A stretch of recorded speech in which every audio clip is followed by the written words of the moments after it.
All right. Hello, everybody, and welcome back. And today we're talking to an alum from the class of 2007, Poli Sci major named Justin Mohn. Justin, welcome. Thank you for joining us. Happy to be here. So, so you graduated in 2007. Why did you major in Poli Sci?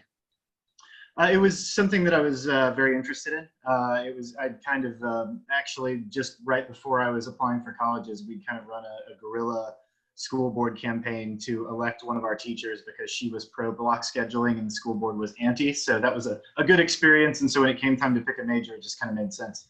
So did you win the race?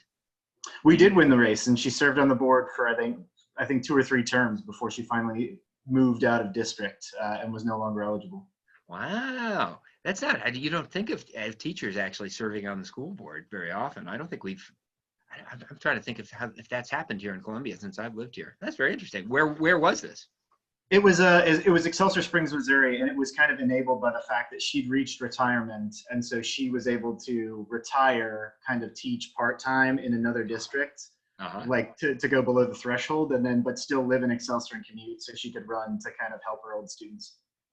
Yeah, well, that's very cool. So you are not the first person that I've talked to who got into Poli Sci or decided to major in Poli Sci because they were involved in a campaign in high school. So that's very, very cool.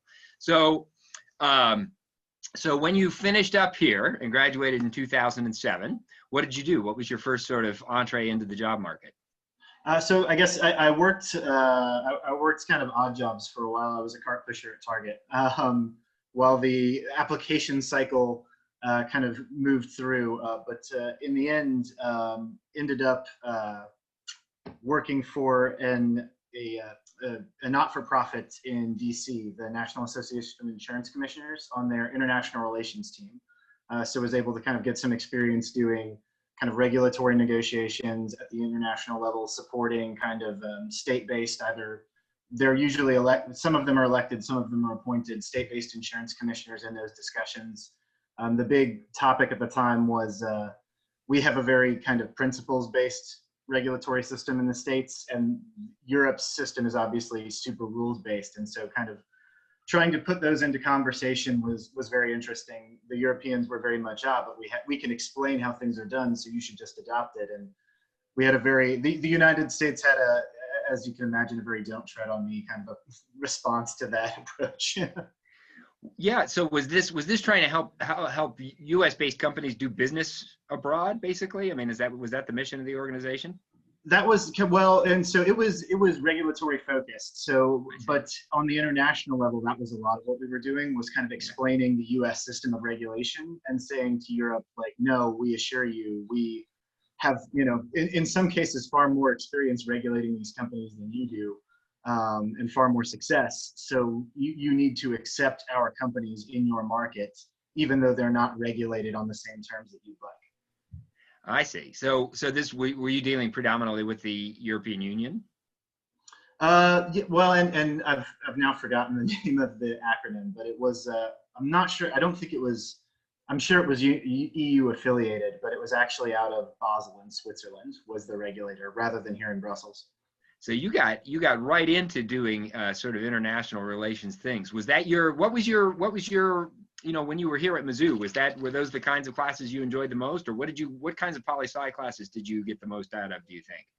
I think it was I would say foreign policy was a heavy kind of area of study. I took Cooper Drury's foreign policy class when he taught that. I really enjoyed some of the more, I guess, practical U.S. federal classes as well. Took Marvin Overby's Congress and Legislative Politics. And then I actually ended up going, I took I guess there was a strategy and warfare course within the Poli Sci department. And then that led me kind of across the street, if you will, I actually took a course within the ROTC, like as a civilian within the ROTC curriculum. It was very much, as I kind of went along, started to trend towards that foreign policy and defense arc. So that, I think, is a natural to leading to talking about what you're doing now. So you are not, we're having a very long distance conversation right now. Why don't you tell us where you are and a little bit about what you do? So I'm a capability and armaments officer with NATO, the North Atlantic Treaty Organization, at the political headquarters in Brussels.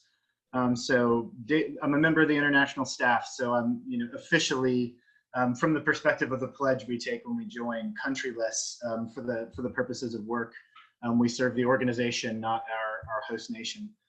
So a lot of what I do is through something called the NATO defense planning process. We interact with kind of the nations in various committees and forums at NATO to make sure that they meet their kind of semi-regular capability targets. So, if somebody is apportioned a certain number of infantry brigades or a certain number of tanks or a certain number of air defense systems, my job is to kind of work with them so that they understand those requirements, work with the subject matter experts within NATO so that they kind of understand the difficulties that nations are having and can contextualize those requirements for the nations, and then kind of try and find ways to help them meet those apportioned targets. So I'm going to give you an out. I'm not going to ask you any tough questions because what you just said raises lots of questions for me. I'm just going to try and phrase this delicately, and even if you don't even want to answer this, I understand. So when member nations raise objections, you have to, so you've completely suspended, as you said, you're a person without national citizenship for the purposes of your job. So does that impact you when you're meeting with representatives of other countries, right? Because I mean, at the end of the day, you're a U.S. citizen. How does that work? Let's say that there's something that the U.S. has done that's in the news. How does that help or hinder you when you're trying to do your job and meet with other members of NATO? I think everybody kind of within the NATO community, everyone tends to, I've never heard this, or I've never seen this happen, but I suppose in theory, someone who is new maybe wouldn't have totally adopted the mindset and there could be a difficulty. But I think everybody kind of benefits from that. We're here to work for the organization, the IS wise anyway. And even the nations understand it. The idea of we're here for the organization. So kind of what happens outside this building that's not a party to us, we all have a sort of mutual benefit there of, I won't ask you about my embarrassing political scandal if you don't ask me about yours. Like in terms of official business, obviously, everyone there's kind of a policy wonk. So it's always very interesting for people to talk about, what's happening with that election? What do you think? But that's more over coffee rather than in actual business. Business kind of stays oriented on the issues within NATO. So I think it might be important to take one step back and just tell people quickly what NATO is, and maybe a little, just tiny bit about how it came about and kind of what its mission is today. So NATO's a political military alliance of 30 nations, primarily in the North Atlantic sphere. So I guess the furthest south we would go is Turkey, who are kind of committed to Article 5 is kind of the core business of what we do, which is mutual defense, security cooperation in that sort of space. Founded, I believe, and now I'm wishing I'd taken a little bit more notes, but I think in 1949, I believe, is when it was formally founded, right after World War II, to kind of create a common defense space for Western Europe as a response to the Warsaw Pact. And so obviously the missions changed quite a bit since the Cold War and the fall of the Berlin Wall and all that, but still working on defense cooperation issues and mutual security issues within that transatlantic sphere. So some of the more recent operations are, NATO was in Libya, providing a no-fly zone. NATO was in Afghanistan. NATO's still in Kosovo, providing security support as they continue to negotiate. And so those are some of the kind of the you might know us from, I guess, bit of the bit of the question. Yeah. So it's obviously it's an international organization. If you had to distinguish it from the UN, how would you say the roles of those two organizations differ from each other? I would say the UN, and to my understanding, having not worked there, the UN is a little bit more of a traditional kind of voting body, where there's things like there's formal veto powers, votes are taken, resolutions are passed, and then they may or may not be enforced by a mission. NATO is a bit more of a consensus-based organization. Its goals are a bit more narrow. There are, obviously, NATO has a concern for, one of my good friends works in the Women, Peace and Security Office that deals a lot with kind of humanitarian policy in NATO and how that goes together, but it's a narrower focus, focused on kind of the missions and that sort of thing, whereas the UN is more broad-based. and then we're consensus based. So it's kind of, rather than taking a vote in a simple majority prevailing, failing a veto, or any kind of majority prevailing, failing a veto, it's got to be all or nothing. All 30 members have to assent to something in order for it to move forward. Wow. All right. So how does, how long have you been working for NATO? So this is my second stint, and I've been in the current position 8 months. I did 6 months a few years ago as an intern as well. So it's, I guess, in that just a little bit over a year territory in total, but 8 months in this position. So what did you work for the insurance group all the way up until you went to work for NATO, or have you done some other things in between there? No, I kind of broke it up. I worked for the insurance regulatory side. I did that internship for about 7 months. Came back to Kansas City and got a job with an insurance industry group. It used to be called NAPSLO. Now it's the WSIA. But doing kind of actually there, I was running their internship program, running their college outreach program. Working a little bit on some of their member events, and then also participating in their legislative fly-in annually, kind of as an extra staffer. So doing a lot of grab bag kind of stuff there, but same kind of executive support, talking points, writing reports, that sort of thing. And did that until, I guess it would have been, when would that have been? 2017, came over, did 6 months as an intern in my current division at NATO in the Defense Investment Division, but on the policy and planning side. Came back, went back to work for the industry group for about a year and a half, and then got the call for this capability and armaments position. Yeah. So what's it like as a somebody that spent most of your life in the United States living abroad in a place like Brussels? I mean, Brussels is an international city, so I think I've got it easier than some people do. It was kind of funny. I had an ambition to learn French while I was over here, but you've got Flanders in the north where they speak Flemish, and you've got Wallonia in the south where they speak French, and so in the middle they all compromise. And I would start to stumble through French with the waiters, and they'd just be like, "You're an American, right?" I'm like, "Yes." And they're like, "Okay, we'll just speak English because we're not hourly." So.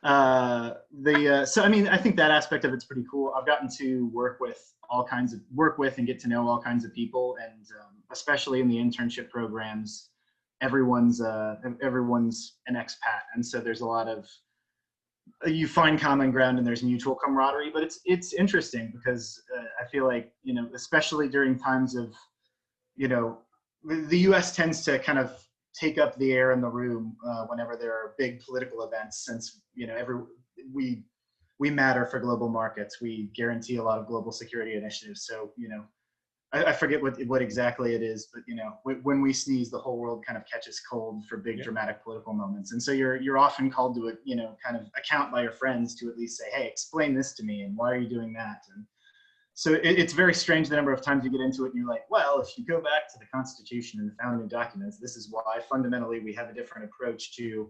I was just talking today with a friend of mine from the European Commission, and she was talking about job prospects and how she has to go through a panel in order to exit, in order to have a job with industry approved when she exits the civil service. And I was like, well, I think it's a little different in the States. So. Being in a position to explain some of those differences is kind of interesting. And during COVID, it's a little bit alienating, but it's also a little bit cool because, especially working for a place like NATO, you tell people most places you tell people what you do for a living, and they're like, oh, okay, I can understand that. But NATO, everyone's, the waitress in the diner in my hometown, when I was like, oh yeah, I'm leaving for a new job in Brussels, and I said NATO, and she's like, wow. So it's very, that's kind of cool. Yeah, it is. It is cool, and I've enjoyed hearing about it. So is it? Yeah. Do you find yourself having to? You say you're often called upon by your friends to explain things. What the United States is doing. Do you feel any sense of pressure? Is that okay? Are you happy to do that? In general, I think there's a certain point at which it gets old, and you're like, come on, guys, I can't.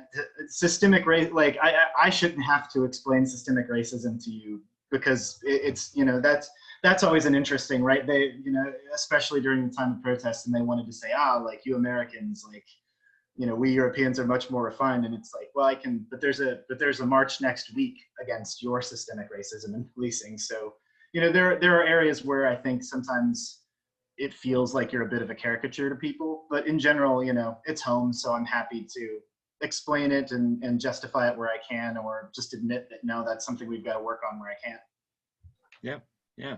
Well, that sounds that sounds like a great job. How long do you have a vision in your mind for how long you'll be doing this particular job? So I think this particular post I'll be in, it's kind of they do it on a contract-based system, and I'm on what's called the 3+3. So I have a potential to stay 3 years if it's a good fit, and then another potential for an additional 3 if they at the end of 3 years feel it's a good fit. And then NATO actually proceeds on it's kind of an up or out system, and I'm not an expert on it, but you can eventually sit for a panel of what I always kind of understand it as very similar to tenure, where you can get an indefinite contract that proceeds kind of without time limit, but that's an additional process down the road. So I think it's an interesting job, and there's a lot to learn. My ambitions have always been more domestically based, and that's something that the DASG in my office is. One of the first things he asks you when you get there is, what are you thinking about doing? And he's an ex-American 3-star, and so he and I kind of talked about, well, I always kind of saw myself actually in an elected office. So, and he's like, yeah, well, you're not going to get elected to anything in the States here in Brussels. So. Yeah. So what do you envision running for one day? I always thought the Senate or the White House. And I kind of, I always likened it with my friends back at Mizzou. I'm not sure that that's something that you can really plan for. I think that that's something that evolves over the course of a career. But we had always kind of talked back at Mizzou about, there's no point in trying to join a professional football team if you don't want to play in the Super Bowl. So why would you? Why would you kind of circumscribe your ambition and say, like, I love politics and I want to serve the public, but only up to the level of dog catcher and nothing above, Yeah. Kind of be open to the possibilities and be open to the top job if that's something that your life puts in your way. That's absolutely right. There's nothing wrong with ambition. I mean, ambition is important. So, well, Justin, is there anything that I didn't ask you about that you wanted to mention, or anything about your job or Mizzou, or anything that I've left on the table?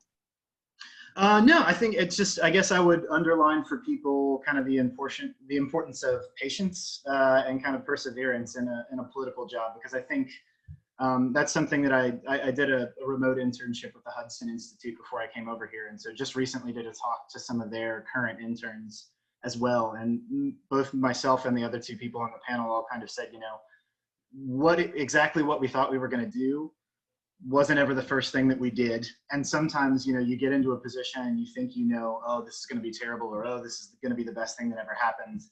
And you find that your preconceived notion probably wasn't terribly well informed. And so it kind of becomes a difficult, at that point, you're either pleasantly surprised or you have to reformulate the plan. And so I think the call to public service is really interesting. And I would tell you that working for industry or working for the public, like, it's always felt better to work for industry or work for the public, where you can kind of directly impact people's lives. And so if you've got that ambition, just kind of keep working at it.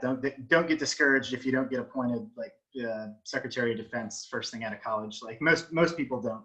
Most people that I've heard from, smart people, and I mean, it's actually common over here. Most of the people that I knew in the NATO internship program had consecutive internships of like 6 to 8 months, going back 3 or 4 years before they ever, and only after NATO, after an additional 6 months, did some of them start to kind of finally get public service jobs. So I think that it factor in a certain amount of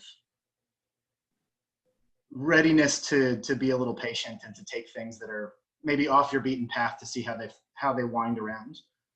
Because I think that's, we talked earlier about some maybe non-traditional work history in terms of the, doing kind of the internship program stuff for NAPSLO, but I would say that that's probably the thing that spoke most in my favor when I was given the opportunity to come up for the NATO internship, is they were able to look at that project management experience and say, oh, this is great. This is great in a way that maybe a doctorate in international relations wouldn't have been for what they needed at that time. Yeah.